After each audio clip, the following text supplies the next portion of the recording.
Hello, good evening, and welcome to another episode of Easy 8's Online Painting Club. My name's Danny, says it right down there at the bottom of the screen. Today, the temperature inside the studio and outside the studio is what I would like to scientifically refer to as incorrect. For the last few months now, I'm sure it feels like I've been saying that it's getting hotter and hotter and hotter. Today is the beginning of a heat wave where we are supposed to be here in the southwest of the UK, supposed to be hotter than Los Angeles, which makes me feel uncomfortable in all sorts of different ways. So I've got a skylight window open here, and I've got a skylight window open right there to let a bit of air flow through. So you might hear some background noise of the neighbourhood. There was just a police car and an ambulance, siren just going on. If you hear those background sounds, I kind of have to let it in because it's just so warm in here at the moment.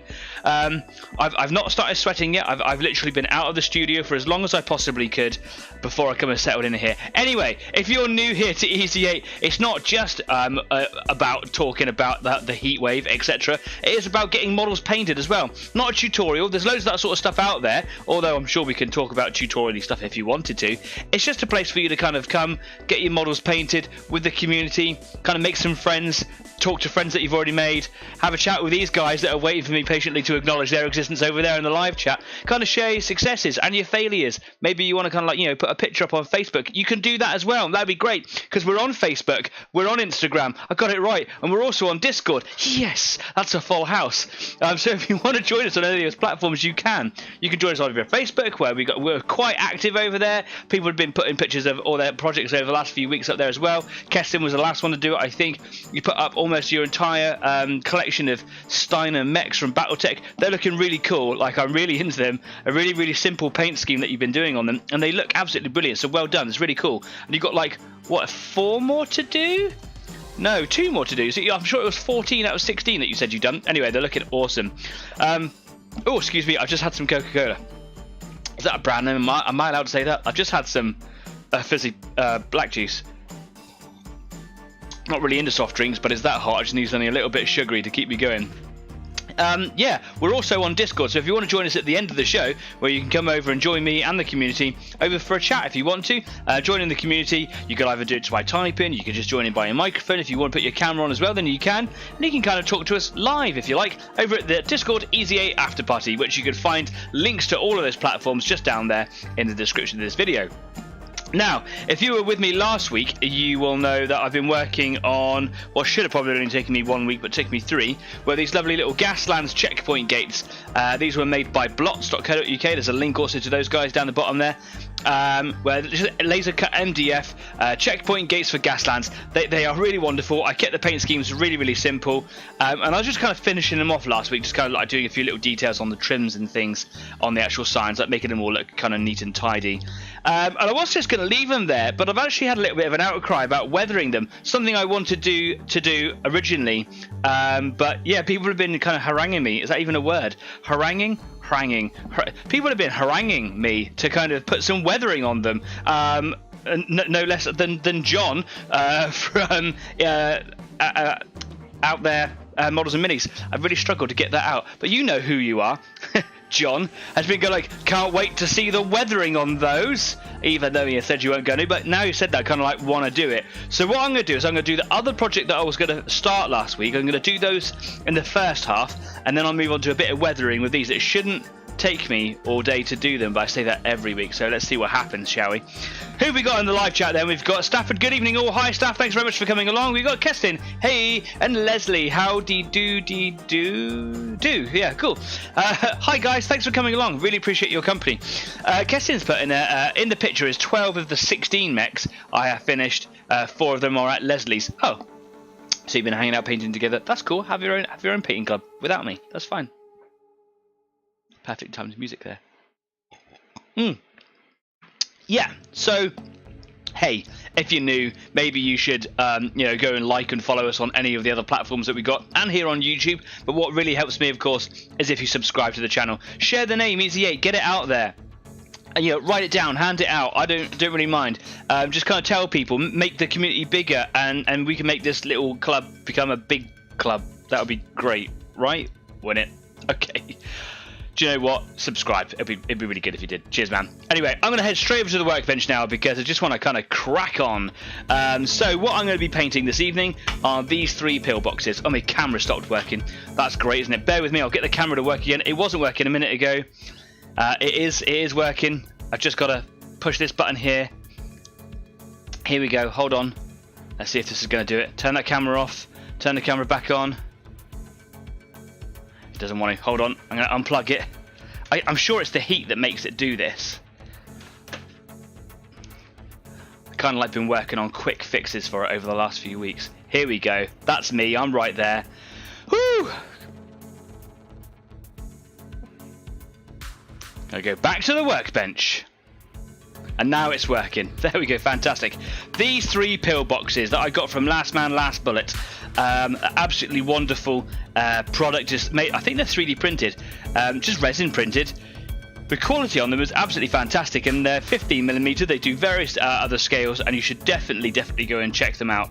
I'm fairly certain that they are 3D printed. They've got air bubbles in them, which would make me assume that maybe they're not. They've got a wonderful texture all over them, and I've got a couple of different shapes and sizes. Got this little machine gun nest, where I suppose a dude would go in through the back here, and then would kind of poke his gun in his head out of there. Maybe not his head, but be looking out of them. Got a slightly larger one, which is like a hexagon shape. I got that wrong last week, didn't I? I was at 5 size, but it's got a 6, which one that's just larger. What I like about this is it's got the little wall in there as well, so you can't see the people on the inside, just through that little wall, that little door. And these ones, the windows in them, they aren't like all the way through. This one is. I don't mind that. That's not an issue. I'll just paint them black. It's tiny. Who cares? And then I've got this one here, which is more akin to the sort of stuff you'd find on the coastal defences.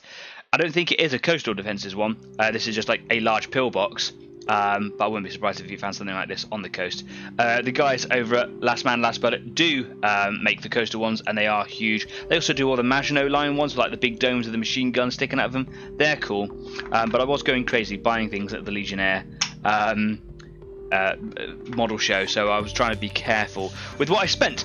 Leslie says, not the curse of the camera, does that also not like the heat? Yeah, it does it occasionally. It hasn't done it for the last few weeks, but today it did. Maybe it was just luck of the draw. Maybe it is the heat that kind of makes it go like that as well. It is incredibly warm in here. I can feel the sweat pouring down the back of my neck already. But it is the room that I've got, so it's the room that I will use. Anyway, I'm just going to move straight on over here. I'm going to get a little piece of paper that I like to spray all my stuff onto, because I don't like to spray onto my cutting mat. Here we go, and I'm just going to do them a really simple concrete grey. I've been playing with greys and concrete colours and things over the last few weeks. Obviously I've been doing the little feet on those Gasland the stands, if you like, for the actual checkpoints. It wasn't like the best job I could have done. I added a little bit of texture onto them with some modelling pages to kind of give it something to, to have some colour on. So I've painted to kind of show some detailish, if you like. And it's okay. I might do the same again with these. I was going to stain my concrete colours with Nuln Oil, which is a black wash. But that appears to be like the wrong choice. Putting black on there is just not what you want to do. Because it would be such a contrast. So I made a wash using, I think it was Skaven Blight Dinge, or it might have even been Eshin Grey. I can't remember, but it was a dark grey, and that was almost too dark. So yeah, I'm just going to airbrush these with some paint. I know that they're grey already, and I could just leave them, but that's not the fun of it, is it? You buy a model, you put paint on it, so paint it, Danny. On it, man, on it. Anyway, just going to use some cold grey here from the Game Air range from Vallejo. Just going to give that a waz in the Wazomatic. Yesterday, I had a bit of time, and I was making the schedule for tonight's programme, and I had the time to write the little animation for Wazomatic, which that will probably do any seconds now. I just didn't, because I'm just so tired. I am so tired lately. The cats I've got, the new cats, there he is, Wazomatic. the new cats that I've got, they are lovely, they are wonderful little friends, but the boy cat just, oh my god, every morning, without fail, wakes me up. He comes in, sits on my chest, jumps on my bed, sits on me, and then pokes me about the eyes and face until I wake up, and then licks my hands if I'm not waking up in time, and then will bite me, and then when I'm awake will just sit there, be quiet. Why? Every day, So generally every night I'm getting about 3 or 4 hours sleep a night, and that's broken at best. So I am so tired, and it's very busy this week at work while we're planning for the summer holidays. I'm just about on top of everything, but I've got a twitch in my eye from the lack of sleep. So if I fall asleep during tonight's show, don't worry about it. It's fine. It's all good. I'm all cool, man. I don't really know how much of this grey I'm going to use, so I've just kind of, put a quantity in the hopper. I'm not going to sit there and measure it today. I just kind of want to blast some grey out. I have washed these just before the show started with a toothbrush over the sink with a little bit of fairy washing up liquid. Just so if there was any kind of residue on there, if it was made in a mould, then I didn't want it to have any mould release on there. And if it's been 3D printed, which I'm fairly certain it has, but if it has been printed, I don't know what printing resin will do to paint. Will it make it peel? Probably, if it's not been washed properly. So yeah, I've given it a quick and gentle scrub, and here we go. Just literally gonna put some paint on it. Now I don't want to go crazy with the layers, even though I could do that very quickly, because the detail that's on it, being a small miniature, it could be lost quite quickly. It's like a concrete stippling effect all over it, and it looks lovely. And I don't want to lose any of it at all. I want to keep it there. So I'm just doing some really light, thin dusting passes with the airbrush. I call it a dusting because it goes down almost dry straight away. When you get it at such a fine layer, it just goes down like dust.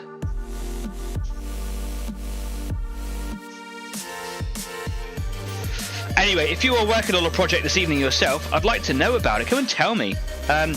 Put it on, in the live chat there. If you're painting something this evening, I am struggling. And yeah, put some pictures up on Facebook if you're so inclined. It'd be lovely to see what you're doing. If you're struggling, give us a shout. Maybe I can help out. Maybe the guys in the live chat over there can help. Maybe there are some people watching back later on the replay. I know that John over at Out of This World Models and Minis got it right this time. I'm so sorry, John. I stammer. Yeah, maybe John can help you, because he he does a lot of painting as well, and he watches back on the replay. So if you've got problems, if you want a few tips or advice, whatever, there's loads of people that ask for help from. Maybe you just kind of want to show stuff off.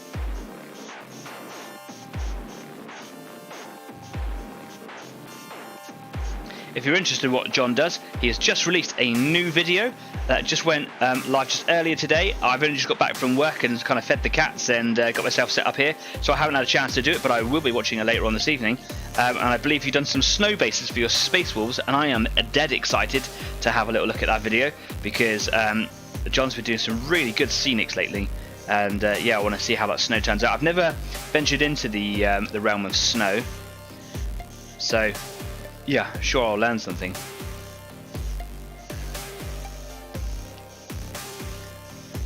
If you're interested in what John does, I'm burping because of the cola.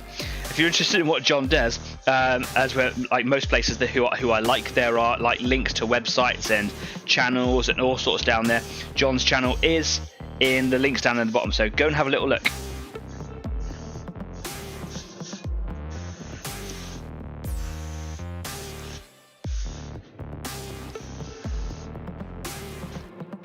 I think I've just run out of grey.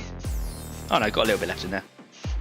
The tricky thing is knowing what's a good coverage, because I'm painting grey onto grey, and that seems a little bit weird, but they were grey, man. And like I say, you got to paint the model. You can't just leave it, go like that. That's it. That's not the point of the show. Now I've run out of grey. Leslie says, I am drawing up designs for the game I had an idea to make, seeing how far I get. Take it to the end, man, take it to the end. Don't see how far you can get. Follow it through. Maybe it'll take a couple of years for you to finish it. Maybe it'll take a couple of weeks. But yeah, see it through. Because you'll be proud at the end.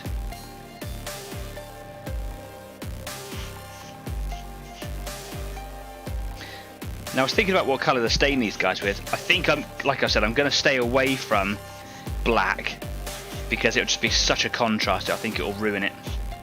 But I've been thinking about doing like dark greys to just kind of give some sort of depths of the actual concrete grey itself. But I was thinking about maybe putting like a brown on it, like a really faint amount of brown, and that'll probably be Agrax or sepia. Because I think that it'll kind of like add a weathering tone to it. Now I used to paint on my 15mm tanks with all the weathering that you do for like the larger ones, etc. But it was just too much effort for such a tiny little tank. So here's a good example of just using the Citadel shades with a tiny amount of dry brushing on this little tank here, and it came out spectacular. Less is more. Less is more. I'm not saying do that on all your builds. If you're doing bigger builds, 1/35 builds like I like to do in my spare time, then yeah, those weathering products have got a place. But this is just, I think this is Agrax or it might be sepia. I don't know now. But yeah, and just a little bit of light dry brushing over the top. There's still work to do on it. But a little bit of brown like makes it look really quite weathered and grubby and dirty, as well as adding to the sort of the flavour of the camouflage. So yeah, I'm not sure what to do yet.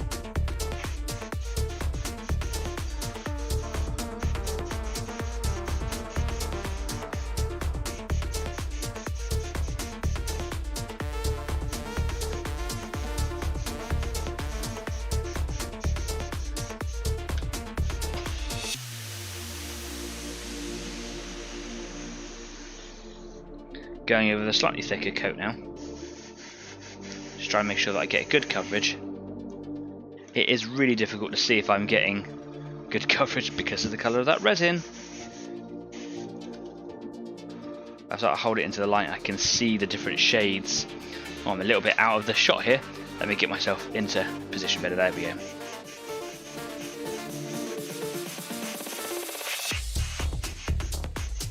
Making sure that I get in the windows and in the doors, especially on these larger two, because they've got the little walls behind the doors which will need to be painted as well.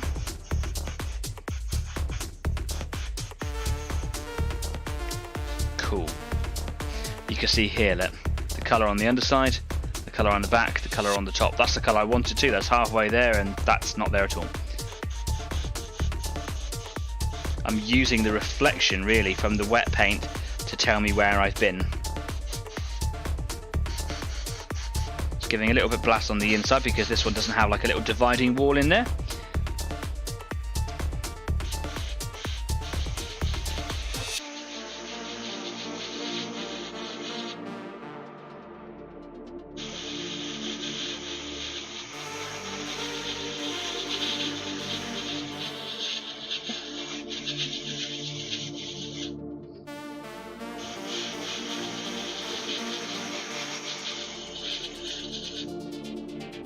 And truly, I'm not all that worried about the best coverage in the world. So if it doesn't get like a great even coat, that's okay, really. Because I'm sure I'll like dry brush over it later on, because that's my plan, is to dry brush over it. Keslin says, I am cleaning up some more mechs for painting. Okay, cool. What ones are you painting up today, or cleaning up today for painting? Because you've got quite a collection going on at the moment. What are the ones you're bringing out? I'm going to put a little bit more grey into here because I want to do the underside on this one. Just wanted to make sure that I did one last little coat over the top of it because it's such a large one I might have missed it. Just a couple more drops in.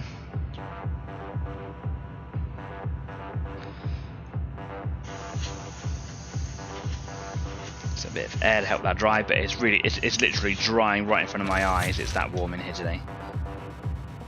Okay, so I want to get the undersides. I can see that the undersides of the window ledges here much brighter than if the camera's picking that up, but I can see there's a massive difference in there.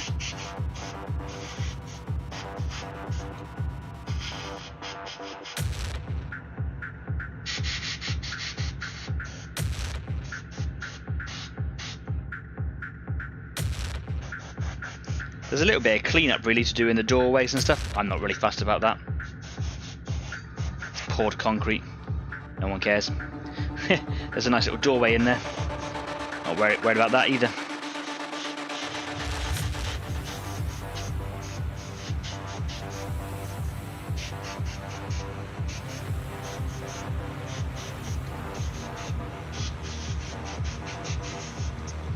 There we go.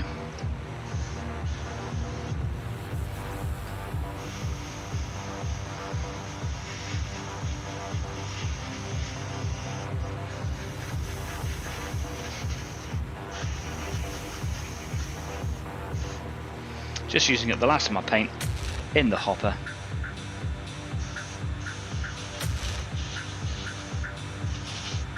Didn't want to waste it. Excellent. It painted my fingers, but that's okay. Can have another drink. Ooh, it's warm. Keston says some metal models that have not been remade at the moment. Mad Cat Mark II. It's your favourite, isn't it? I believe Mad Cat 4 and the Vulture 4. Oh, is that yeah, IV? Is that? Yeah, that is 4, isn't it? Yeah. I thought it meant like inner sphere, but that would be IS, obviously. Yeah, the Vulture. I like the Vulture as my favourite, especially the inner sphere version with the Omni weapons on its arms, which I think was featured in Mech 4, I believe, Mech Warrior 4. And the staffer says I'm cleaning up an old Ferrari 308 GTB for more Gasland stuff. Very exciting. Kesley goes on to say, will be painted in my own mercenary colours. Oh, do show, do show. Yum. Right, let's just clean this through. Get a bit of water in my airbrush. And then, I don't know if I'm going to... Should I do like a different type of grey in different areas for a bit of like highlighting, or should I just... Probably just airbrush them, right? Or just dry brush. Do a little bit of staining it for dry brushing. I could, of course, make a stain or make a wash and airbrush that on. I might give it a go, see what it's like. But perhaps it'll be better done by brush.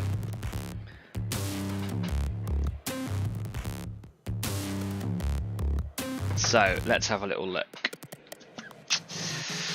I think that I should do probably an Eshin Grey or Dawnstone. If I did Eshin Grey, yeah, Eshin Grey I think is where I'm going to go with this. So I'll make up a wash of this. If I made a wash that was going to go in the airbrush, then I'd have to like kind of put it into a receptacle and pour it in, make a bit more than I needed to. And I'm not really all that fussed about it, so I'm just going to put it on by brush. I'm just going to slap it on. But of course I am putting it on the Wazomatic, because I just checked it and it's a little separated, because I haven't used it all week.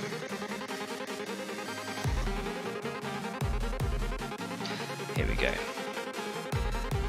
That's much better. Look at that.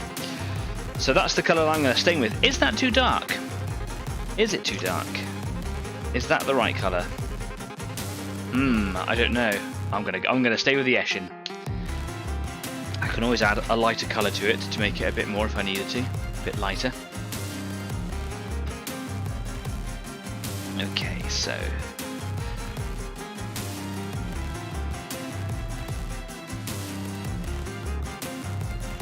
now, do I want to add a medium or do I want to add water? What am I trying to get out of this?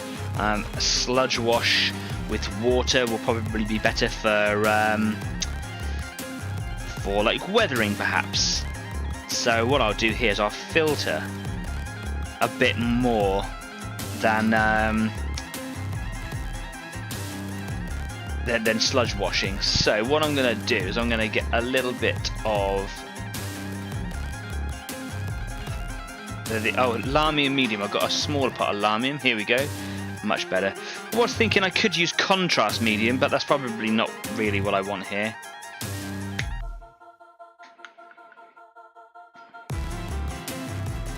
I'll get a big old dollop of that on the go.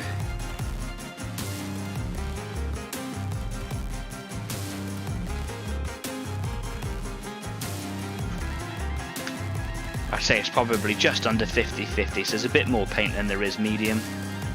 And I'll add a little bit of water to it as well, just to make it that little bit runnier.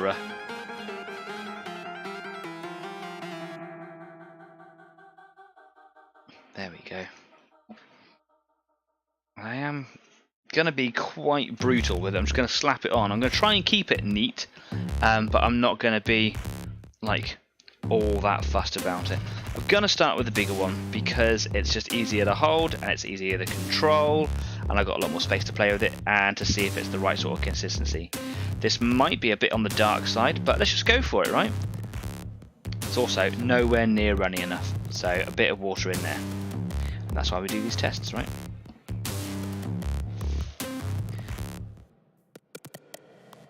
That's better. Might need to kind of add water as I go.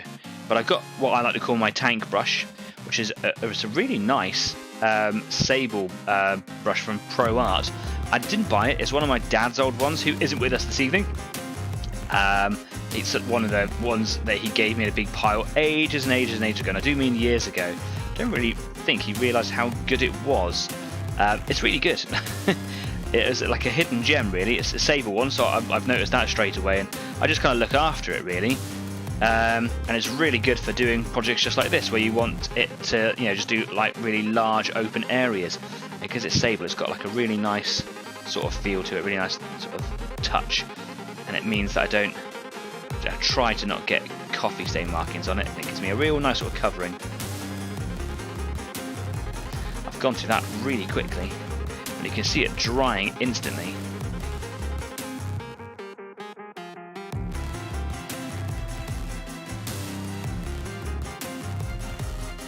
Just a touch of water in there and make it go a bit further. There we go. That's actually a really nice colour.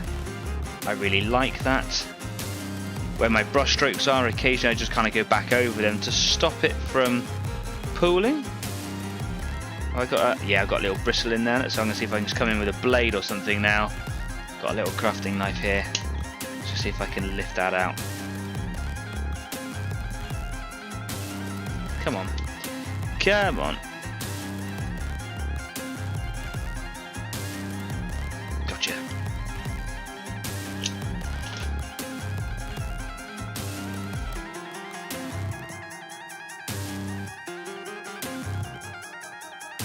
I think I got the consistency of this one just right. I'm just trying to avoid any coffee staining or tea staining or whatever you want to call it. Making sure I get it in the windows.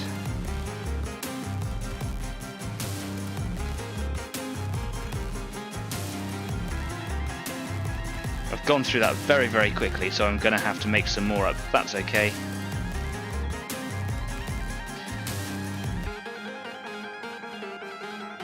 It looks really quite imposing already. It's got character. You can imagine being an allied trooper walking up to this in the middle of the field, coming around the corner, very much like in the scene in Saving Private Ryan, where they just come around the corner.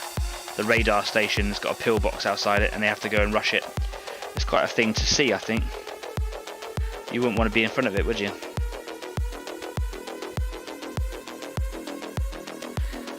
And there's no rules for this terrain in any of the games that I play. It's just about having some decent looking scatter terrain. I'm going to go in and mix some more here. Oops, throw a bit of cotton wool around.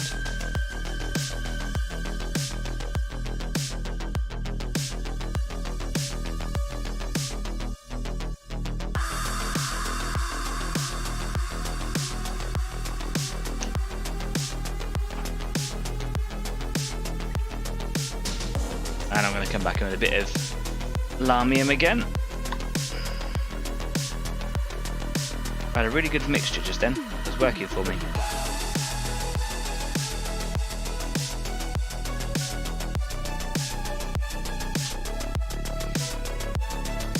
Mix those two back, and then a little bit of water. Just helped it kind of run a little bit further.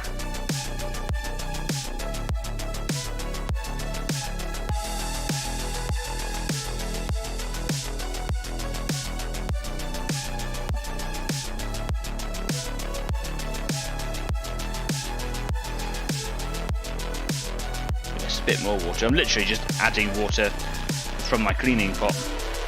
The water is clean, but yeah, I just get the paint sort of moving, and I just dip my brush into the water, just the end, and then just add that onto the pillbox. A little bit too watery there, but never mind.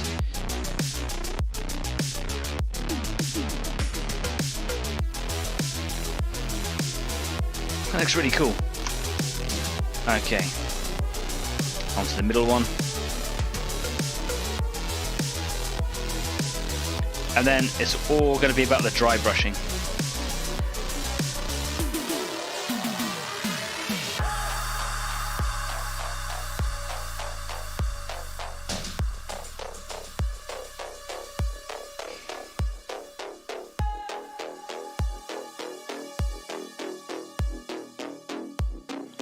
touch more water.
Probably because of the texture, but these things aren't really that easy to easy to paint.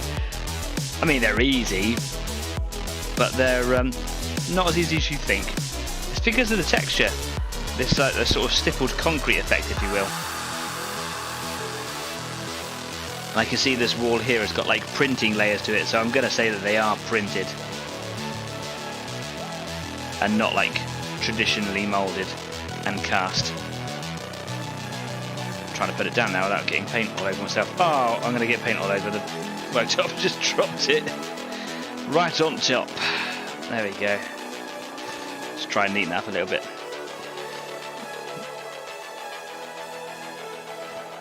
Idiot. Okay. There's a little one.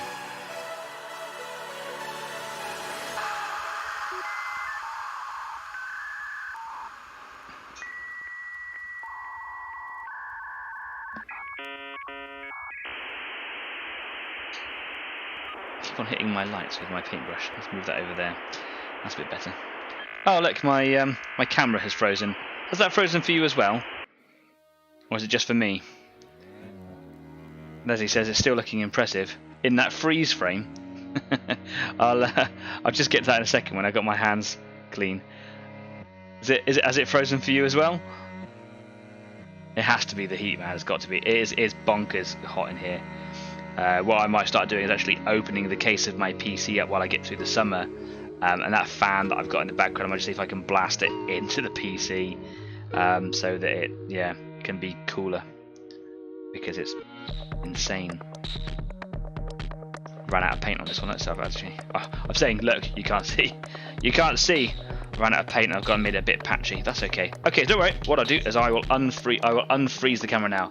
So here we go.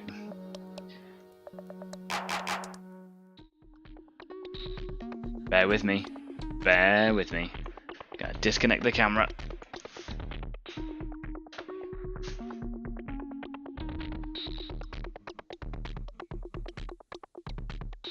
Gotta change the source and then plug it back in. And then I'll select a new camera. Is it gonna let me do it? Is it gonna let me do it? Nope, you're gonna see me upside down. And then you'll see the workbench. There I am. That's weird and frustrating. Apologies. Technology, man. Hey, do a live stream, do a YouTube show. Yeah, I'd love to. You'd be really good at it. Yeah, whatever.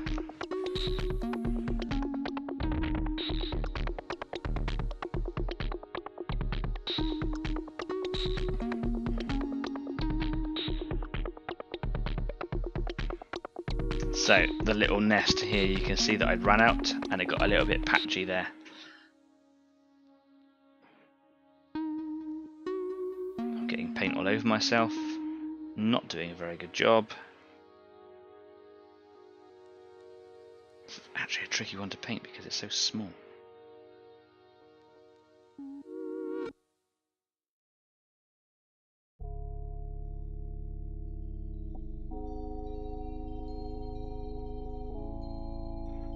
Come on, behave. Alright, I'm going to put him down. There we go, cool. Right, back to the first one. And what I'm going to do is I'm just going to blast a little bit of air over it, just to help it sort of dry, basically. Put my brush over there, clean my hands off, come in with the airbrush. And yeah, literally just use a bit there. I would use a hairdryer, but there's... Why? Why do that to myself, you know?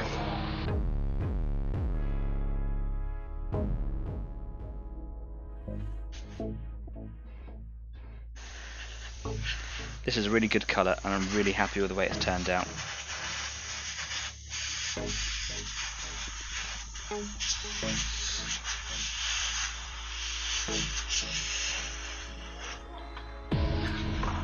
Because that lighter grey is showing through, and it's exactly how I saw it going.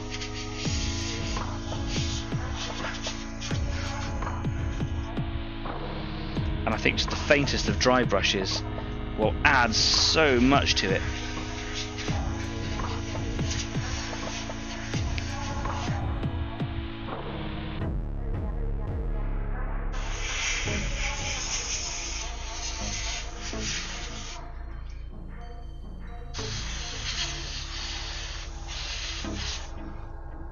Okay, come back to that one in a minute then. So I've got a little bit of stain left, and I just want to make sure that I've got all the inside of the windows done, and the doorways and things like this one here. See the doorway there? Needs a lot going over. And I'll probably do all the inside and around there as well, because it's such a large one you might actually see the inside a little bit.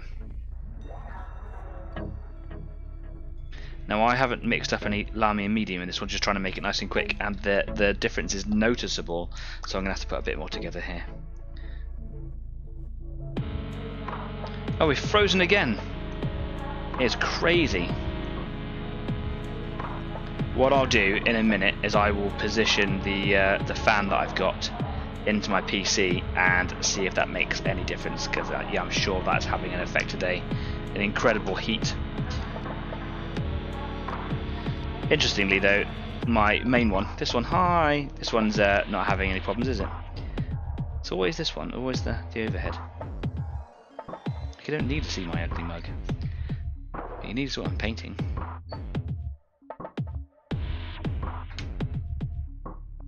So what I'm doing right now is I'm just mixing some more Lamy medium with some more grey, just so I can finish off like the doorways, the windows, etc.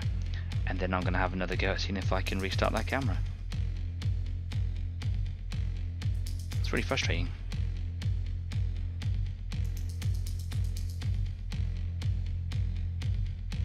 Here we go, I'm going to go again.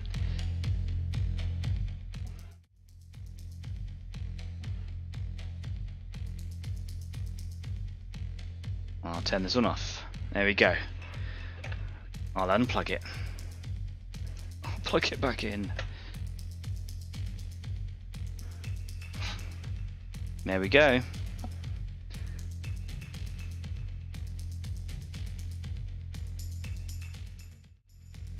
And back to the workbench. Behave yourself. I'm so sorry. So, the doorway here, just on the inside.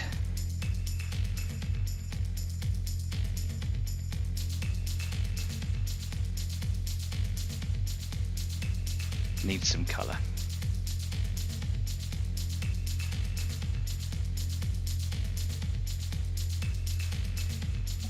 On the inside I could even get away with making it darker, I suppose, but like I say, such a small miniature, I'm not really fussed about, you know, lightings and anything like that.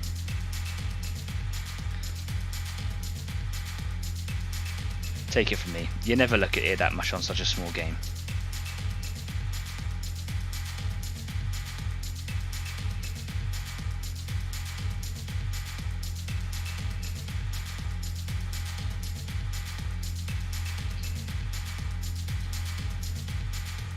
Bit too watery, but it'll be alright.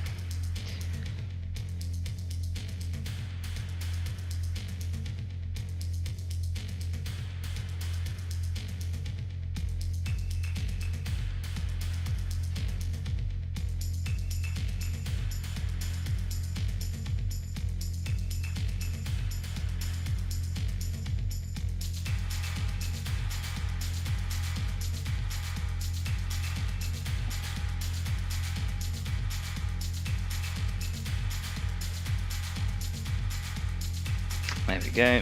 Come back to this one here, just again making sure that those windows are done.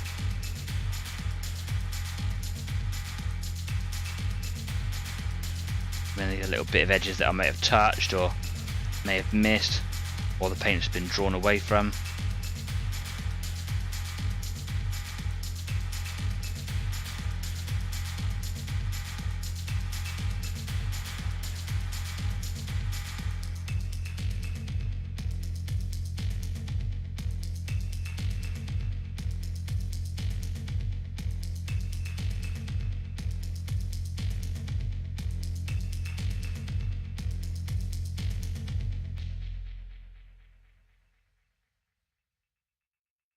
If anyone wants to know what a tanker is like as a game, but doesn't want to invest in any new models or terrain, I'm more than happy to come visit you and play you to show you how awesome it is, because it is a great game. And you'll have so much fun.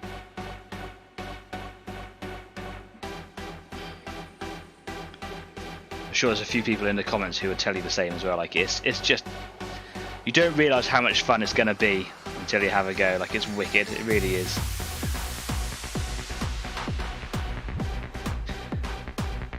Doing the inside of this one here because you can see inside from the outside much easier than you can on any of the others. Cool. Get off me, stuck to me.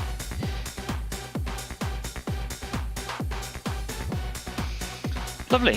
So I'm just going to wash this brush out. I'm going to give it a really good wash for a second, because yeah, I've got a lot of paint in there and it's really quite warm and it will just dry off in there. So I'm just going to get some brush cleaner on it from Green Stuff World, and I'm just going to put a dollop of this on the table here like that, and then I literally just going to give my brush a bit of a scrub.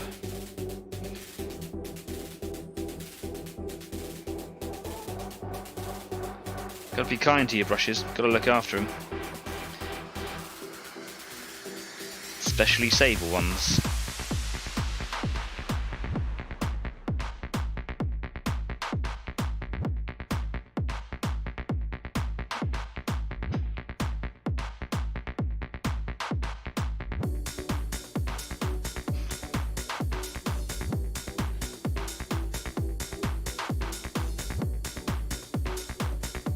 There we go, nice clean brush. So with the tissue, just wipe that away. There we go. It's got an interesting smell, that brush cleaner. It's quite a pleasant smell. Right. So back to the big pillbox, and again I'm just going to apply a load of air to it because I'm going to be doing some dry brushing now, and I absolutely want to make sure that it's dry. Now what I'm going to do is I'm going to go back in with the original cold grey, that base colour that I used, and I'm just going to use that to enhance. It's what I quite like about using the Lamy and medium is I don't know if you can see here, but it's kind of peeled away from the edges, from the corner edges, and in some patches, and it's kind of left that colour showing through. That wasn't planned, that's just what happened. I really like it. I'm going to take full advantage of it, and I'm going to dry brush just to enhance that colour coming through, and then I'm going to hit it with one paler grey, probably Stonewall grey, and I'm just going to hit that with a lighter dry brush, and yeah, and that should be it. I've got no reason to want to do any more to it.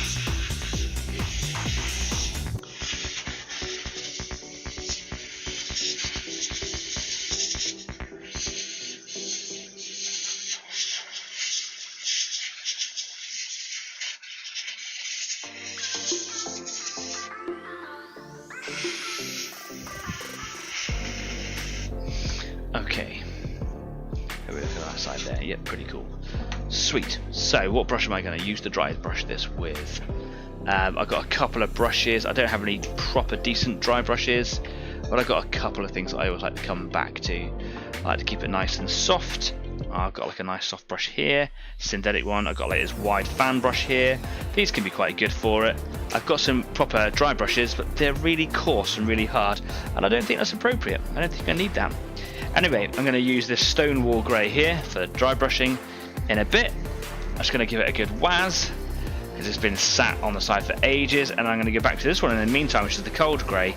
I'm just going to basically enhance that colour that's coming through underneath.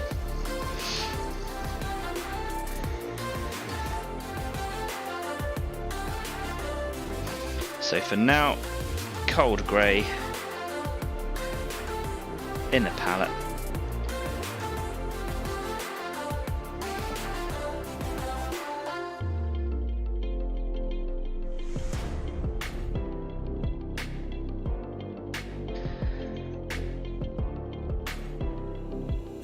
Wipe a lot of this off on the paper beside it. There we go. I'm going to add just a little drop of water to the bristle, so I get the end of my finger wet just from the pot there, and just dab the brush onto it, and that will make a lot of difference to this paint in a dry brushing technique. A little trick I picked up from Artist Opus. It's not the best brush for it in the world, but it does help.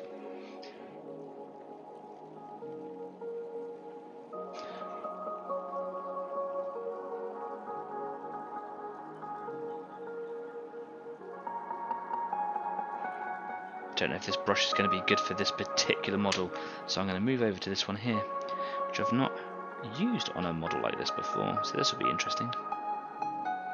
This will give me wider coverage quite quickly. It has in the past given me some pretty good dry brushing results, but in the absence of a decent dry brush, I'm quite happy to just test.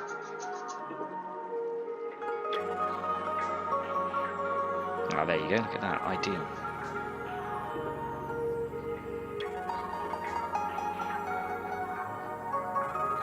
What I'm trying to do is trying to get like all the edges of this poured concrete, so you can see layers. Stats go wazomatic.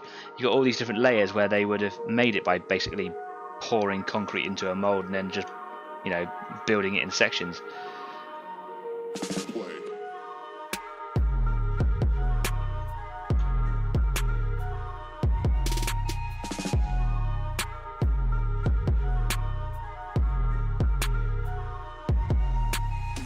I'm not doing too much to it. You can see the difference between those two there now. That is literally it.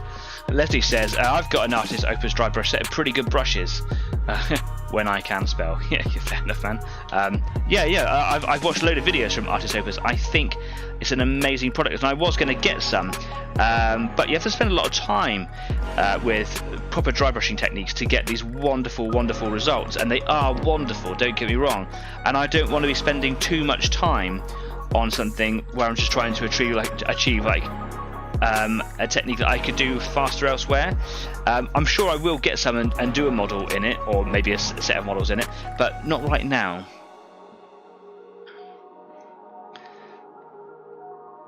I'm actually not a massive fan of dry brushing, because as I've said before, I used to use it as a cheating method, and I tried to pull myself away from it in an attempt to like improve my painting skills. And I suppose that I've got like a subconscious nervousness to go back.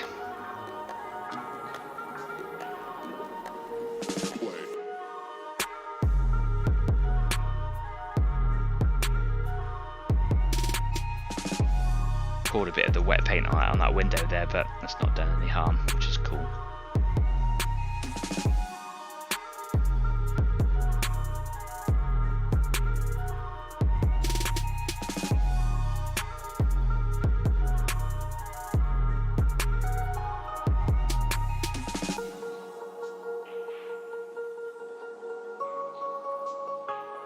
What I particularly like about using this brush as a dry brush is I can use it as a fan and kind of cover wide spaces, but I can also twist it this way and kind of get some like really accurate areas, and I could just, you know, change the way that the pattern goes a little bit just by kind of rotating the brush around, and it kind of like does it like more condensed or heavier in one spot, or just wider and more thoroughly if I want it to.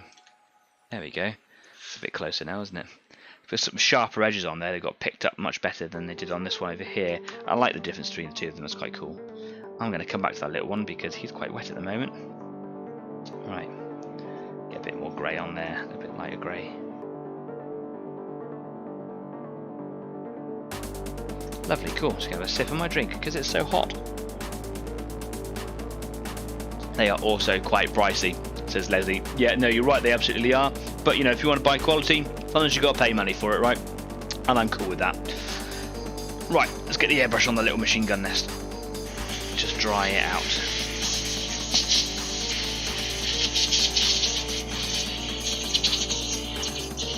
And this one's gone a lot more watery, stainy. because I've just messed it up. But it doesn't look bad. Natural patterns, you know.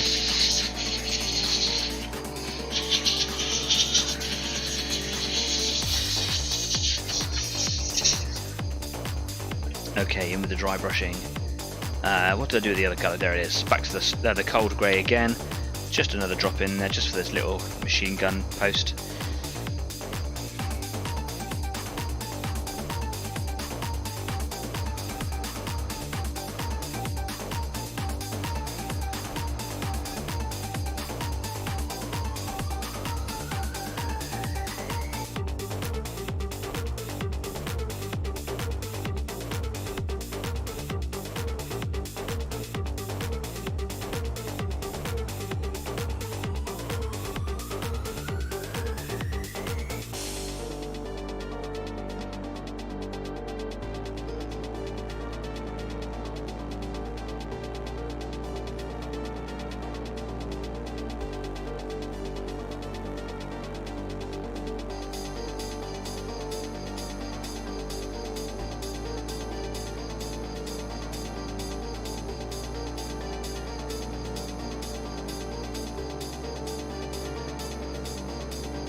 Bit sticky, that one, because I've not waited for it to dry, but now they are looking really quite cool. Loving them. Wicked, right? Right, so now what I'm going to do is I'm probably going to move away from this piece of paper because it's just going to be in my way. I'm not airbrushing now, so let's get rid of that. And I'm going to go over to Stonewall Grey, and I'm going to start on the bigger one again because it's the driest one. And I'm going to put this straight into the pot that I was using the last colour grey on, because if it mixes slightly, that's cool. Ow, actually I do need that piece of paper to wipe my dry brush off on. I'll have it just to the side. There we go, like that. So I'm going to get a bit of this lighter grey on the brush. There we go. This is quite a bit lighter, so I want to be quite subtle with it. I'm going to just introduce it to the model a little bit. Maybe take it out for dinner first. Just the lightest of introductions. I don't know where I'm going with this.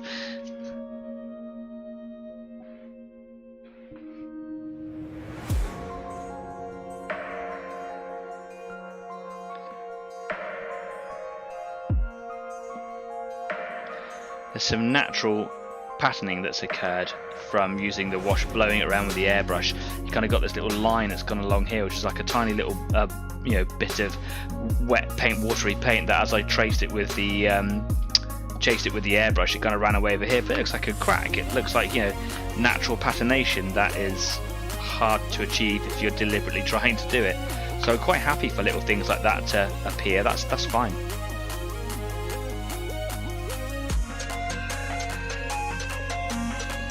The texture to this model is helping me prevent getting brush strokes, which is something that I don't want at all.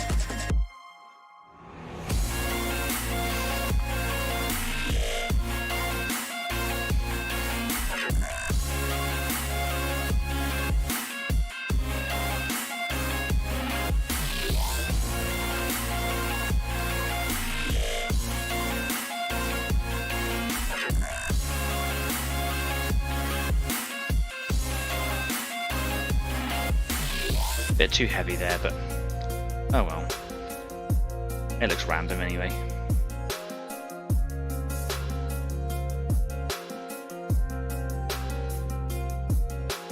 That's cool. It's picked up like some of the random edges along this side here. I wonder if it's going to come into focus. Come on, there you go. It's not like all one line of highlights on these little individual pieces along here. It's kind of broken up a little bit, and that looks cool. Well into that.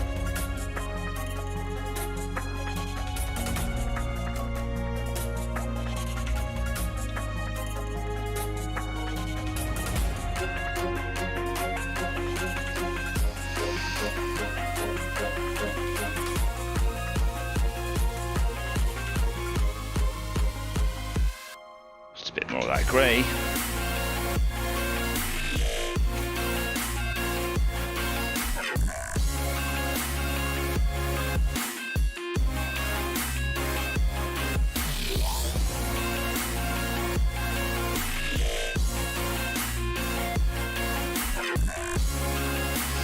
And that is looking sweet. That is really, really cool.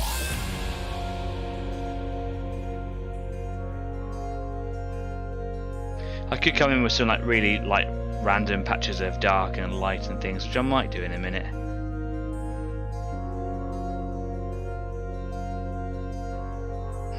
There we go. Simple, simple. It's exactly what I wanted it to look like. It's exactly how I had it in my mind, which I'm really happy with. We are, of course, at the halfway point. So what we'll do now is we'll take a quick break for just a few minutes. Will give me a chance to get out of the oven that is my studio. And yeah, I can go and get some other bits and pieces ready for the next side of this project. Because it's not going to take me very long to finish these two little outposts, pillboxes now, and I would like to move on and have a little go at the weathering, because some of you, including John, want me to do it. I'll probably go and get myself another drink as well. Man, it is warm in here today. Anyway, if you need to go like stretch your legs, go refocus your eyes, go grab a drink, go to the bathroom, whatever it is that you need to be doing, now's the time to be doing it. Whatever it is that you do, you should definitely go and change your paint water. See you in 10. Bye.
Welcome back. Yeah, I've done it. I finished the project on a show. It's looking really cool. It's actually made me think about doing a few extra little bits and pieces to it with some staining with the browns, like I was suggesting at the beginning. So what I'm going to do is I'm going to show you what I've done, and I'll ask you if you think that I should, show some brown to these. Obviously I would just kind of slap it on. I would kind of put it in places where I think it would best suit it, like maybe I'll put some like darker browns towards the bottom to like simulate kind of mud being flicked up by people moving around and doing stuff around it, and like some lighter browns just kind of filtered in around it. Might ruin it, might not, but I'm willing to give it a go. So I'm going to take you over to the workbench and show you what I've done. Here we go.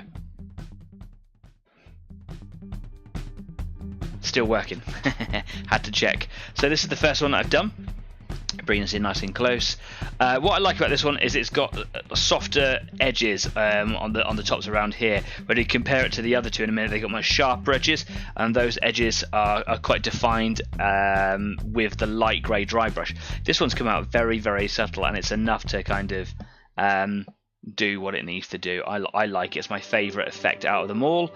And it shows off the details on it, which is obviously the steps in the windows, but also all the layers of concrete that's been poured. And there's also a lintel here across the doorway. Nice little touch. That I like that. It's cool.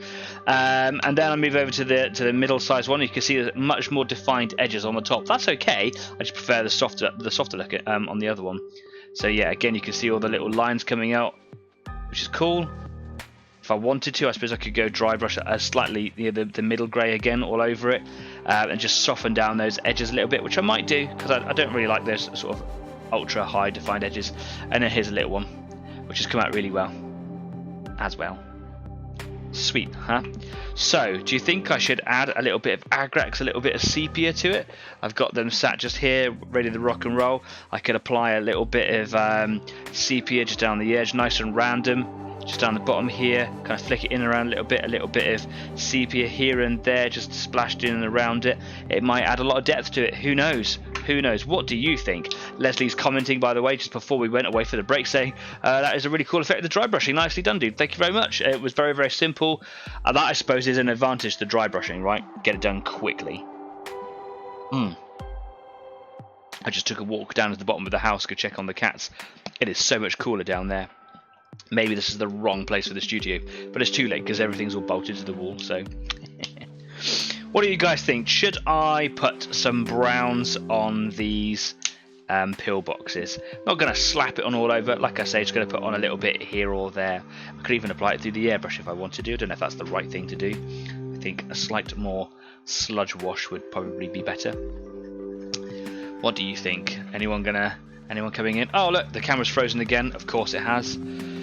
While you're deciding on whether I should put some browns on these pillboxes, I'll see if I can repair this camera. Again, the third time in a row. Kessie says, give it a go, see how it comes out. Repaint it if not good. Yeah, do you know what? I'll do that. I will. Let me just repair this. Stupid webcam.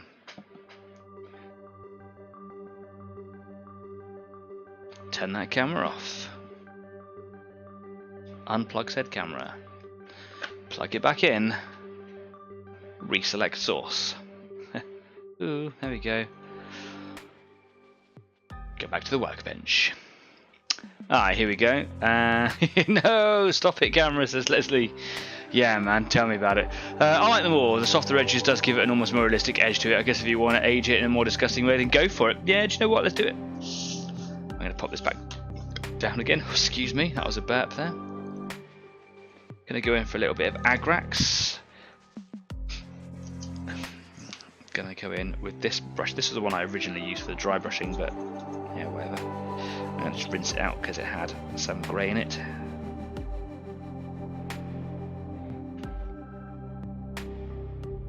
There we go.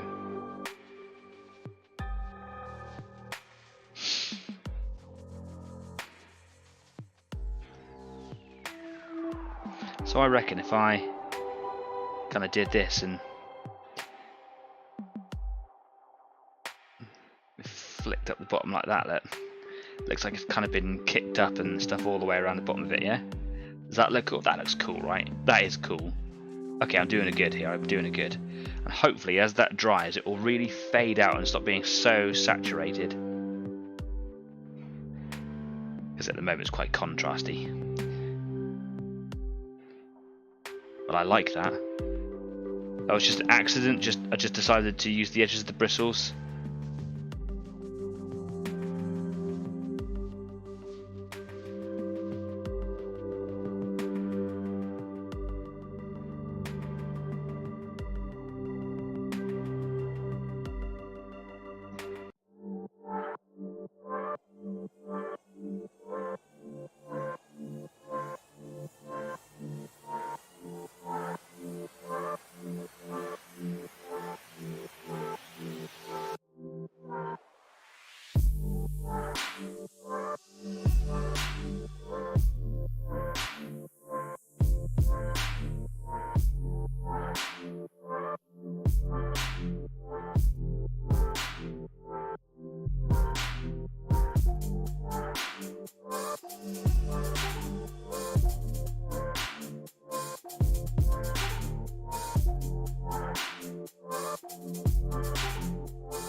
That's cool, right?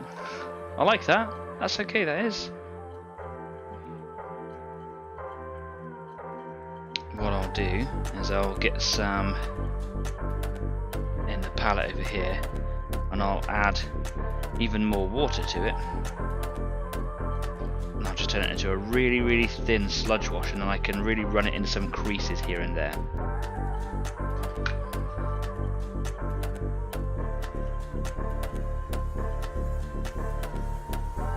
I should put my thumb in it a little bit, that's a bit of a shame.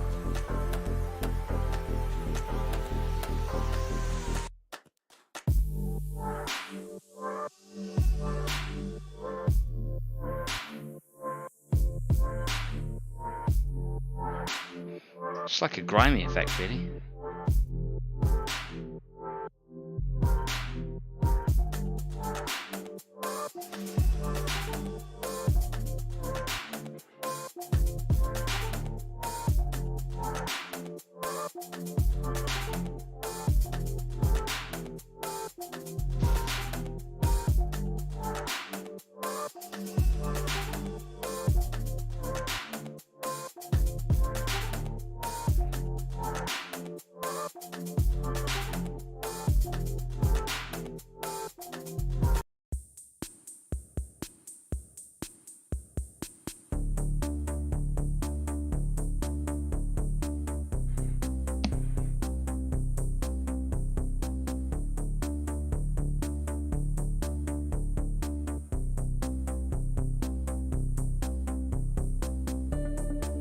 That's looking awesome, dudes. There's Leslie. Just saw that pop on the side. Cheers, man.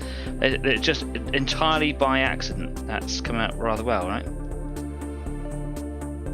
Again, I don't want to go too crazy on it. Like such a small miniature. Less is more. It really is.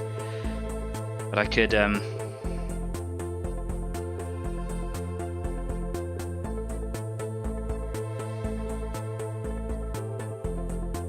put some griminess on the top, you know. Here and there, trying to make it not look like it's brush strokes and stuff, just trying to make it look like it's just random weathering.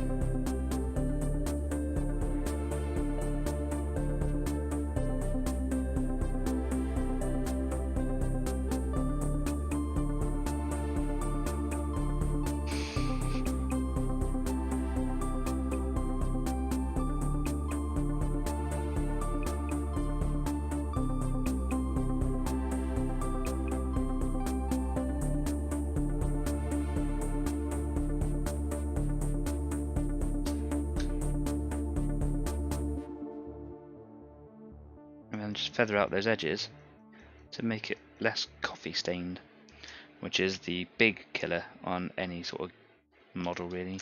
Coffee staining. Unless coffee stain is something that you actually want, actively seek to get rid of it.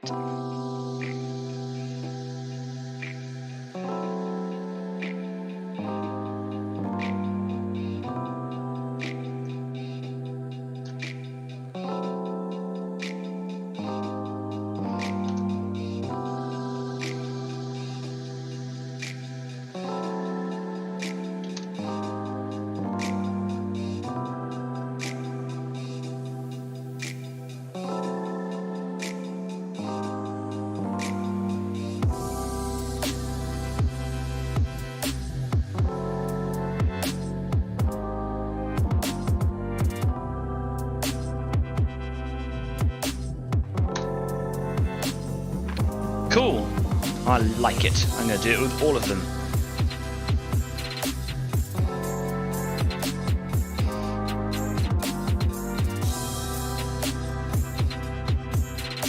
I particularly like this sort of like flicky up style around the bottom. That's, you know, I'm pretty happy with that as an accidental approach.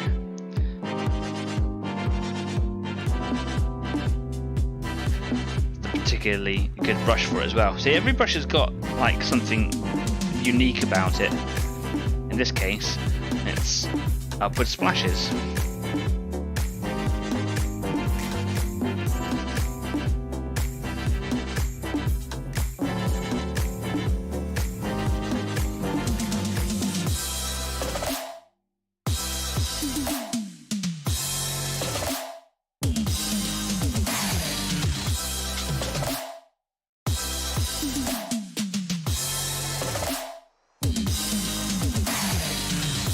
Doing little bits of grime coming out the windows there. Don't really know why I was doing that, just looked fun.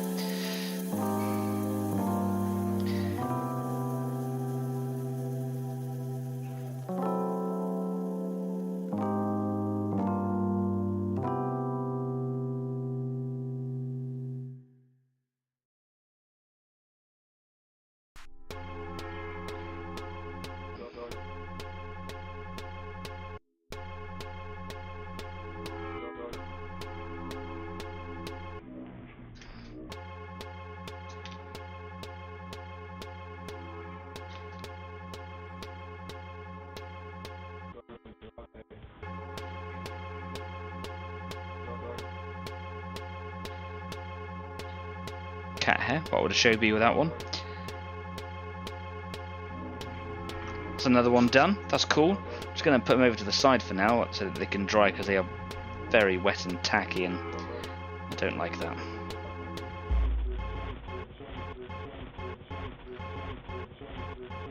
Last little one then.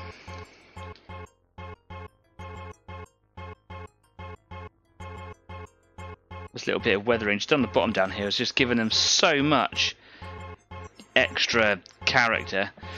Kessin is saying, bought some Gorilla Super Glue gel for my metal mechs. Does not seem that super to me. What is the problem with it? Because I know Gorilla Glue Super Glue to be absolutely amazing stuff. What is the problem? Is it taking forever to dry?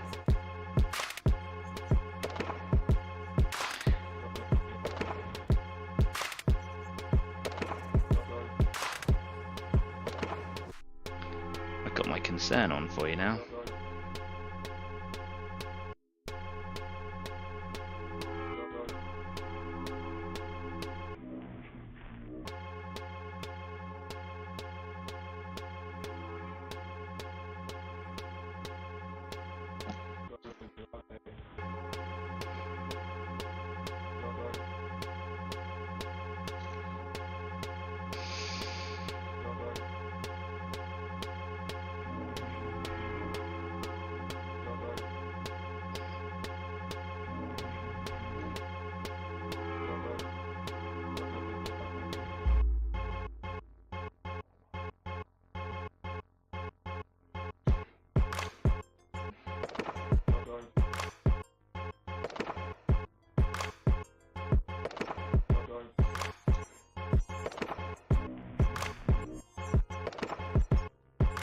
Excellent. I'm just going to put those over there, let them dry. We'll come back to them later. Yes. But otherwise, looking really cool. Kessin saying, yeah, I've heard some people say that Gorilla Glue takes a long time to dry, but when it does dry, it dries very, very well. You can buy cyanoacrylate activator. I use it for this instant super glue from Green Stuff World, which I find to be one of my super glues of choice. That dries pretty quickly, but you can get like a little spray it on the area, and as soon as you put it together, it instantly freezes. You have to be very confident about your placement of the pieces that you want to put together, because it ain't coming off. So activator will work with any type of cyanoacrylate glue, which is super glue. So you can just like buy activator for it if you wanted to. As far as I know, it works for the gels. Yeah, something worth bearing in mind perhaps. But yeah, you probably just got to hold it there a little bit longer. But once it's done, it's not going anywhere.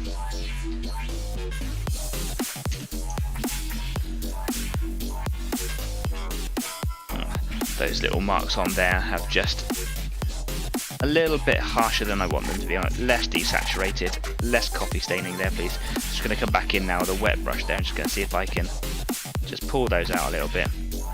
Just noticed them there as I was just wrapping up the brushes. That's cool. There we are. Wonderful. Right, so that's that done. That's exciting. So what I want to do now is I kind of want to show you the results of my projects with my gas gates. So I'm going to move over to just one of the ones with the numbers on because they're smaller. So if what's going to happen in a minute doesn't work out very well, it's less work for me to have to kind of do to recover it. So let me just see if I can make some space here. Care saying, yeah, might have to get some. Yeah, it's really good stuff. I've got some. If you want to have a go with it, bring your Gorilla Glue down. We'll have a little go and see if the activator works on gel. I'm sure it does, but it's worth having a little test before before you go and buy some and then realise you can't use it. But yeah, just be patient. The best thing about the fact that it is slow drying is that it gives you some time to play around with it, make sure you got it right. So what am I going to do here then? Some people have been saying, hey, do some weathering, do some weathering. I've got streaking grime, I've got rust streaks and light rust. So what I was going to do is I wasn't going to paint it on and do all the crazy little techniques that I normally do with all my big tanks. Is I was just going to have a go at sponging it on lightly in some areas. So I've got a little old pie tin, which has got some dust and crumbs in. Just a little old pie tin. I'm just going to put the things in there. And then I've got some sponges I bought from a local craft store, various different types of it, whatever. It makes no difference really what it is made from, its shape or size really. So just get this kind of big block. I'm just going to cut an end off here really, or just pull it off. I can pull it off, there we go. Excuse me, but the Coca-Cola is making me burp. And I'm just going to basically dab it into a small amount and just dab it on to different areas and see what happens. Live bold, right? So I've got different colours here. So I've got basically a dark brown, I've got a dark rust and a really light rust. So I'm just going to do patches of this, do patches of that, and do patches of that on some spots basically, just to see what happens. And then I could streak it as well if I wanted to. So yeah. I'm going to start with streaking grime. This is the premier streaking grime from AK Interactive. Going to give it a Waz. This is really what I bought the Wazomatic for, was because these bad boys have some heavy pigments and they settle, and it's very hard to keep on top of the whole pigment thing really. Basically after opening it, within a couple of minutes it's all sunk to the bottom again, and all you've got is enamel and you don't have any pigment in it. So give it a good waz it right up. My hand's going numb, that's how long I'm holding it on the Wazomatic there. Give it a shake, get an agitator ball in there, get 2, heck 3 if you wanted. Get the sludge at the bottom really dispersed throughout the medium that's in there, which in this case is enamel. Because I'm using enamel, I'm going to need spirits. I've got some odorless thinner here to clean it off with. Staff's back in there again. Wazomatic. Oh, struggling to open that. I'm probably going to have a seal stuck to the top. Oh no, it's in there. Yeah, that's the colour that we're going to be playing with. So all I'm going to do is I've got a little pipette here somewhere. Here we go, a pipette, which I use for taking out all of my enamels and stuff. And I'm just going to get rid of that cat hair that somehow got in there. Get out. Just a couple of drops in there, like that. That is literally what I'm doing. And I might as well wipe it off into the sponge. Oh, it's a strong smell in this heat. It's not what I needed. Okay. Yeah. And I'm just going to dab the sponge in here like that. And then I'm just going to get a load of it off onto there first. Let it soak in a little bit. And then I'm just going to... Okay, here we go. Boop. Oh, look at that. That's kind of cool, right? And if I wanted to, I could come in with a little bit of odorless thinner or something, and just reduce that down. Now, because it's a very, very flat surface in its MDF and there's no real details on it, it's going to look different than what it would do on like a really, cool looking tank model. Not to say that this model isn't cool, it is very cool, but it's just going to work differently. The best thing about enamel or oil products is that if it goes wrong, you can just take it off with thinner or spirits. So I didn't know how light to go, like, in terms of coverage. I quite like this side at the moment, so I'm going to add a bit more here and here, so on and so forth. And I'm going to do it on the sign. Here it goes. Oh no, what have I done? I'll go a bit heavier on there, why not? Just a bit. Make sure they go on the top as well.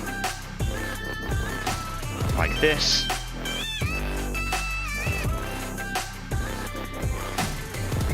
I can come in with another piece of sponge in a minute with thinner on it and just clean it up if I want to.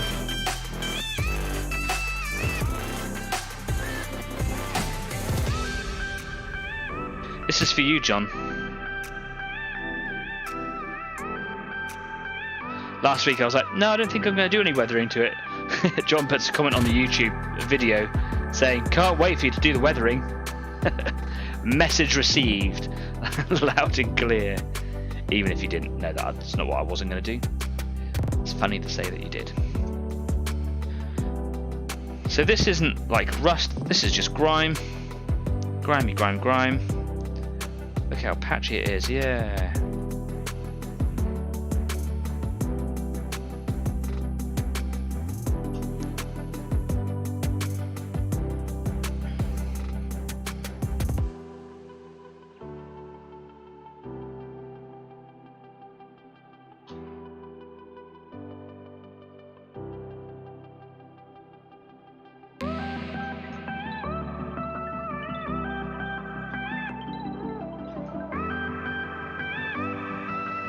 Something like that. And then what I'll do is I'll come in with a little bit of rust streaks perhaps, and I'll do like even fewer spots here and there. Just make sure the camera's working. Yep, cool.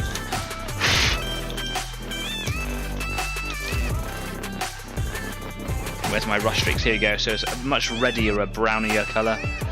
Leslie says, certainly does look fun. No, it is. It is really good fun. I really like doing all the rusting effects and grime effects, etc. on like the big tanks and things. I love it. It adds such a flair and it makes you look such a pro.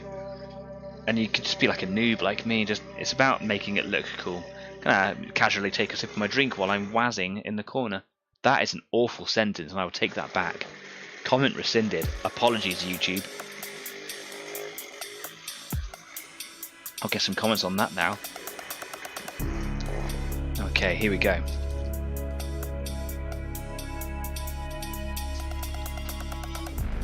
Is the seal stuck to the top of the bottle? No, that one's come away as well.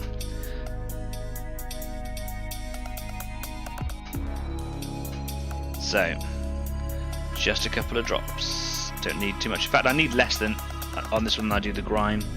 So yeah, I'm not looking for lots. Oops. So what I'm going to do, I'm going to use my knife just to cut a piece of the sponge off. There we go. Now I've got two halves, one with the grime, one for the rust. Maximising the most of my resources. Okay, so I'm going back to the fair side here. And I'm just going to put some rustier patches on here, and I'm not going to go everywhere with this, just here and there. And I'm going to I think I want to keep it like quite dense, but sporadic. So where I put it, I think I just kind of want it to build up a bit heavier, like that. And then I'll put a big bit on the top there like that. I might need a bit more actually. Let's get some more out.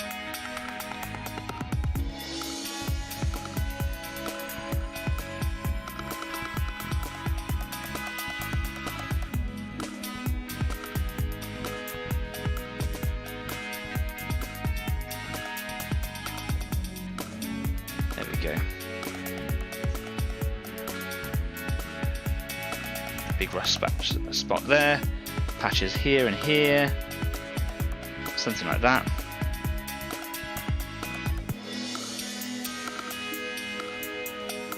Incidentally, this isn't how I do it when it comes to the big tank builds that I do. This is a valid way of doing it. I like to paint it on and then streak it away. And I think I'm going to do the streaks in a minute because I think that might make it look really cool. And now what I'm going to do is I'm going to get a third one and I'm going to put light rust into it.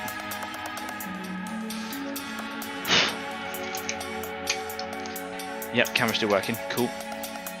Okay, going over for a big waz on the light rust.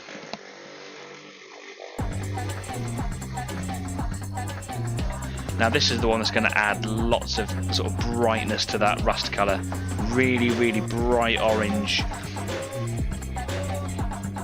And what I'm going to do is I'm going to try and get this mostly onto the areas where I've already put the darker rust. The grime can just kind of be everywhere and just kind of sort of blends everything in. It'll look really cool. But this spotty light rust, I kind of want it to be in and around the darker rust. Doesn't matter if it doesn't. This one, the seal's stuck on top of the bottle, so I've just got to try and peel that one off. Here we go.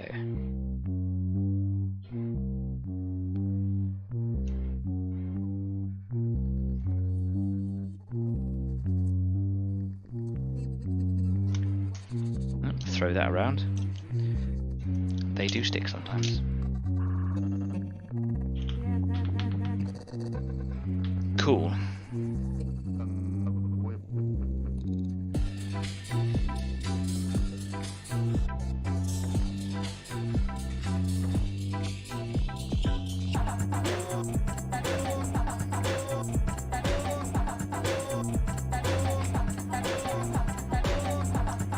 Coming in with a smaller piece of sponge again. Bright orange. Dab dab. So, just try and remember where I put the rust really. Here, here, here, here, here and here. Yep, there.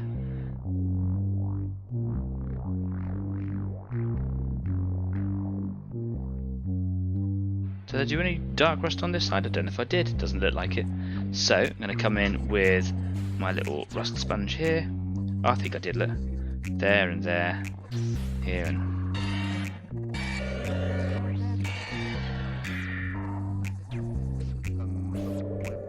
something like that, yeah. Now in with a light one again.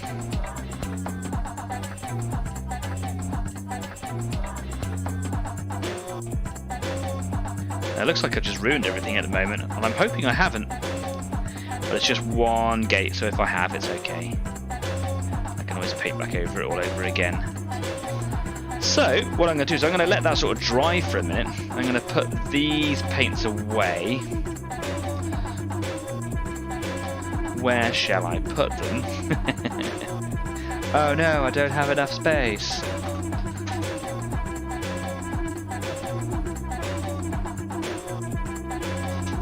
Did not plan this properly.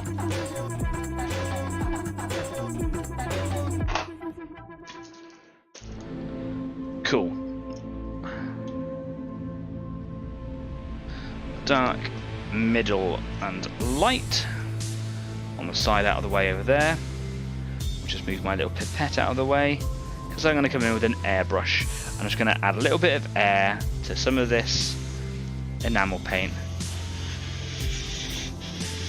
just to help. It takes a lot longer to dry than acrylic, but in this heat it is evaporating quite quickly, so the application of air is just helping that process speed up. Now I am making this up as I go along, so I don't know what's going to happen, but I'm hoping that if I come through with either a sponge with odorless thinner or a brush with thinner in it, that it will just start streaking away. So I've got this brush here, it's a nice synthetic brush, lots of random length sort of bristles on it because it's really cheap and rubbish. Will hopefully make me, achieve me lots of streaks and things. So what I'm going to do, got a little bit of thinner here. I have got a clean pipette for it here somewhere. Well, cleanish. going to pop a little bit of thinner in another pie tray.